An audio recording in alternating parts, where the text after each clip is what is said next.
Hey everybody, it's Ms. Dobek checking in for day 4 of our Mental Health Awareness Week, and today is our Green Out Day. So I'm really hoping you're wearing some green. Maybe you've decorated your home in green. Maybe you have some great posters that you can share, or maybe you just have some cool photos and things like that you found that you could share on social media. We'd love to see it all. Use the hashtag SCA GreenOut when you're posting those, and again, just let us see all the green and all the great things you have to support mental health awareness and education for mental health. The reason we chose today is that the first Thursday in May every year is National Children's Mental Health Awareness Day. So that's why we chose that. We did this last year as well at Southern Columbia. We sold these shirts. It says the sun will rise and we will try again, kind of going with that theme of recovery and renewal and things like that. So we had these shirts, and I can tell you last year on this day, our school was a sea of green. Staff and students, and even out in the community, we had so many people wearing green, and we're kind of hoping we can duplicate that again this year, just in a different format. So we'd love to see those floods of green all over social media and in our community. So the reason we do this, and the reason this is so important, is because we know from looking at some statistics and figures and things like that on mental health with our young adults and our children and our teens, it's continuing to become more prevalent. And that's a scary trend that we'd like to see stop and start going the other way. And the other thing, too, is we know that stigma is still a big issue for, everyone, but especially our teens and youth when it comes to getting treatment for mental health. So with this, we're hoping that by showing all of our community, our students, everybody, that we're all in this together, we're all wearing green, we're all supporting this. None of us are exempt from mental health. We're all going to have a mental health concern at some point in our lives. I guarantee it. We just want to make this a more normal conversation and something that people don't have to feel ashamed to talk about, don't have to be afraid to reach out about and get some help and things like that. So some of the statistics with our youth and mental health. For starters,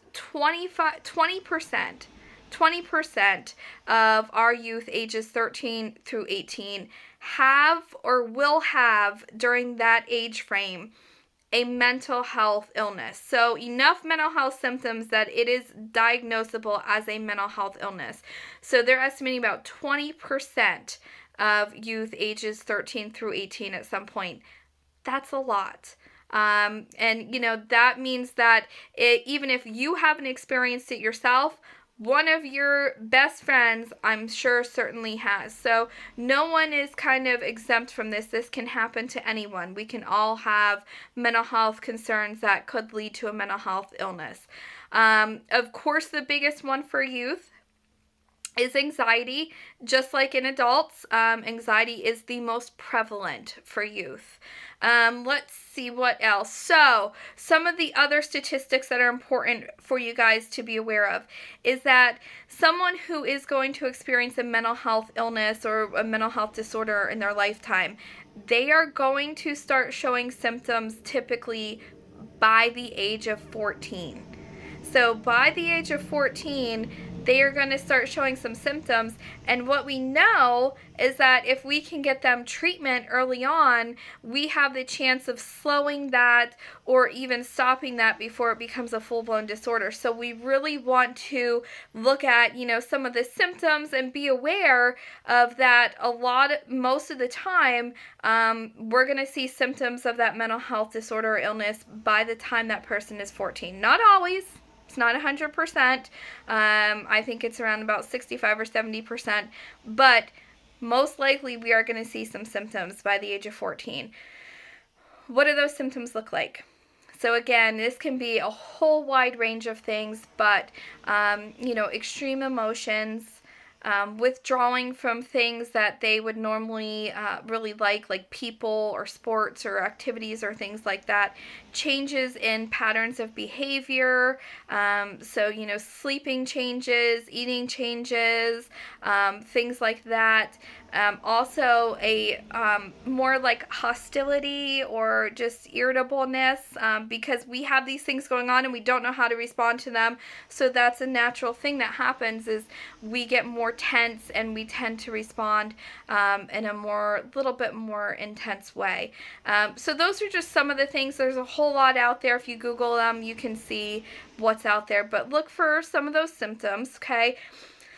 Because the other scary statistic out there is that when the first symptoms of a mental health condition appear, and we know, again, those tend to happen early on. So the first symptoms, from the time that those first symptoms appear till that person typically gets actual professional treatment for that mental health illness or disorder, 10 years. 10 years from the onset of the first symptom till they're getting professional treatment. Unacceptable. Okay, so we need to do so much better. And one of those things is that we need to be more aware of the symptoms, and we need to be a little bit less afraid to have that conversation with someone. Like, hey, I see these changes. I'm a little concerned. They may get a little upset with you, but that's okay. In the long run, you want to focus on getting them the help that they need. And the other thing is that stigma. So we're coming back to that stigma where, especially in teens, youth, they don't want to talk about what's going on for them with their mental health, because they have that fear of, I don't want to be looked at differently. I don't want people to think I'm weird. We really have to get that negative idea of mental health out of there so that people feel more comfortable getting the help and the treatment and the support they need earlier on, because we know the earlier the interventions and the earlier we can help them with coping skills and maybe a little bit of treatment and things like that, the better off they're going to be to handle that in the future, and maybe even prevent that from becoming a disorder. Maybe we can just keep it to, they're experiencing some mental health concerns, but we keep it where it doesn't become a disorder where then it's affecting their normal living. They're not able to live life on a daily basis how they would like to, how they normally would. So early intervention is key with that also. One more thing I do want to mention, and this can be a tough topic, but I think it needs to be, talked about a little bit, is that for our youth ages 10 through 24, suicide is the third leading cause of death. And, that's a scary statistic right there. And we want to do better. We want to help our youth to be able to talk about things. Again, feel free to get the treatment and the things that they need before it comes to that. So what we do know is about 90% of our youth who have died by suicide probably had an underlying mental health illness. So again, we really want to focus on letting them know that they're supported, letting them know that there's, this is normal, there's treatment out there, there's help out there, there's support out there, there's a million different ways to get that treatment and that help and that support, but we want to just be one of those people, I'm a safe person to talk to. Let me know what I can help you with. I can help you get some of those, resources, referrals, things like that. And you can be a safe person for other people too. We give out little wallet cards to all our students that have helplines on there. And we always tell them, maybe you won't need it. Maybe you will. But maybe a friend will need it, and then you have it there, and you can be that person for them if and when they need it. So again, just having these conversations and letting people know that you are a safe person is the whole goal for mental health awareness, getting that conversation more normalized and letting people know it is safe to get treatment, get help, and get support that they need. All right, guys, so that is my deal for today. I hope you enjoyed this conversation. I hope it helped you to, get a little bit more inspired to wear your green, talk about mental health, show your support, let people know this needs to be a normal conversation, and be part of the solution for all of this, right? And again, don't forget to post all your stuff with the hashtag SCA Green Out. We are looking forward to seeing it all today. All right, see you guys.